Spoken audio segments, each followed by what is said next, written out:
জান্নাত হল সুখের এক চিরস্থায়ী বাসস্থান যা আল্লাহ বিশ্বাসীদের জন্য প্রস্তুত করেছেন। জান্নাতে কোনো দুঃখ, কষ্ট বা রোগ থাকবে না, থাকবে শুধু শান্তি ও আনন্দ।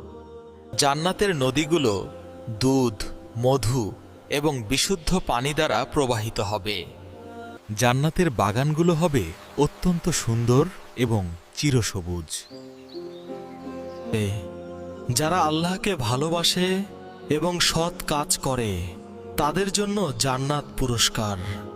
জান্নাতের অধিবাসীরা চিরকাল সুখে থাকবে এবং কখনো মরবে না। জান্নাতে মানবজাতির সমস্ত ভালো ইচ্ছা পূরণ হবে। আল্লাহর সন্তুষ্টি অর্জন করাই সবচেয়ে বড় নেয়ামত।